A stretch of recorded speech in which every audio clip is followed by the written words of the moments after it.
Every stylish individual that I know got these 5 things in common, and it's across all the boards. Like, it don't matter what type of clothes you into, where you from, what type of music you listen to.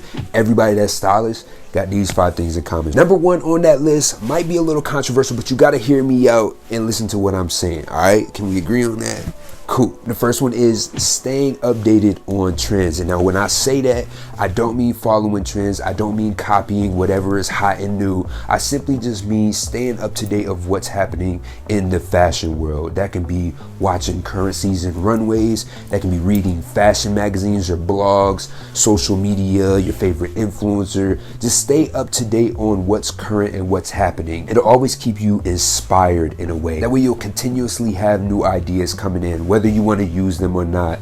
It's very, very important. And I'll give you an example of somebody that does this really well. That way you can kind of have an idea of what I'm talking about. If you take somebody like Ye, for example, right? We always seen Kanye as a stylish person, and we don't ever see him wearing the exact same thing throughout the years. He's always up to date. He's always current, and it never feels stale or you're out of touch, so to speak. And the reason he's able to do this is because Kanye is consistently looking at new things. He's always embracing new fashion designers, new influencers. He's always bringing new people around him. He could even be going to stores and seeing what's new on the rack. We've seen him do a lot of that recently, and it always keeps him feeling fresh and new. Even though he's a massive public figure and we're always looking to him for the trends, so to speak, he himself is looking at outside sources to kind of bring together this inspiration and come up with something that really fits him. The second habit on that list has got to be building a versatile wardrobe. Every single person that I know has these essentials in their closet that allows them to travel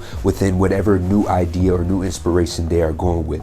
It just makes it easier to be like, oh, I want to try this style right here, or I might want to try this piece, and now I got something that goes with that. You have to have these items in your closet. It's very, very essential. And the easiest way to do this is to always look for timeless and classic pieces. I know we hear this a lot, and we always see these like essential videos to where it's like, you need these basics in your closet, but those things are very, very important. You should never skip over those. And when it comes to these pieces, I would highly recommend that you guys choose quality over quantity, because these are the pieces that are going to be continuous in your wardrobe and style journey throughout anything that you're trying to try. The third habit on that list is one that is a little bit more experience, and that's going to be paying attention to details. And it sounds really simple, but if you aren't into fashion and you don't consistently look and consume different outfits, you might not be able to pick up on certain things that are a little bit smaller. And I'll give you guys an example, right? There might be an outfit or a style that you are going for, and you might be able to buy those specific pieces from those outfits. But when you start to wear them, you'll see that they don't translate quite the same, because you're missing small details that you didn't see when that other person was wearing the outfit. For example, I like to talk heavily about jewelry, because I think that jewelry makes the personality of an outfit. It really like makes the difference between what this person has on and that person has on, even if they're wearing something very similar. But of course, that isn't the only small detail. We all know that there's different things like cuts and different designers. We know when we buy a designer denim jacket that it's gonna look different than the denim jacket that you can just walk into the mall and buy. Reason being is it has very small details that allows it to separate itself from things that seem to be more normal, so to speak. But those are 2 of many examples. You can have different things like haircuts, you can have accessories, the type of color combinations. This is a whole bunch of things, so we gonna move on because y'all kind of get the point. Now the fourth one that we got is one that I think everybody has heard before, and it comes with the experience of learning all the other steps, but it's gonna be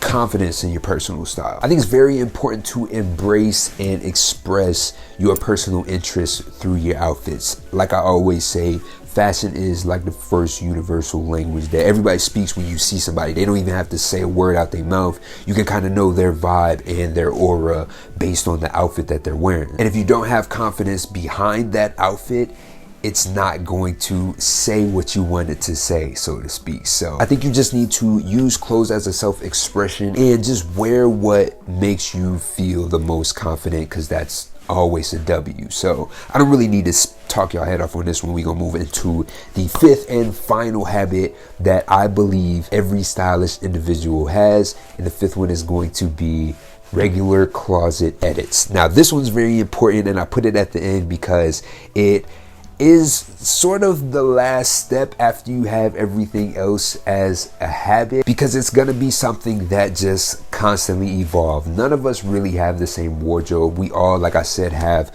essential pieces that we mix and match, but if you're anything like me, you probably don't have that same sweater that you had 5-6 years ago. Like, it really just wouldn't make sense. You are a completely different person, and your wardrobe should reflect that. So you constantly should be editing it. You should be taking different pieces, seeing what you wear, what you don't wear, what you like, what you don't like, and swapping those out for new things, whether you got to sell it secondhand or go buy secondhand. You get what I'm saying? So constantly change and replace things depending on where you are at in your style journey. One thing that really does help with this a lot is just decluttering and organizing your closet. I know that kind of goes over a lot of people's head, especially us who have a lot of clothes. We kind of just like to randomly go in and grab everything, but what will make your outfits 10 times better is if you organize everything by either color or category.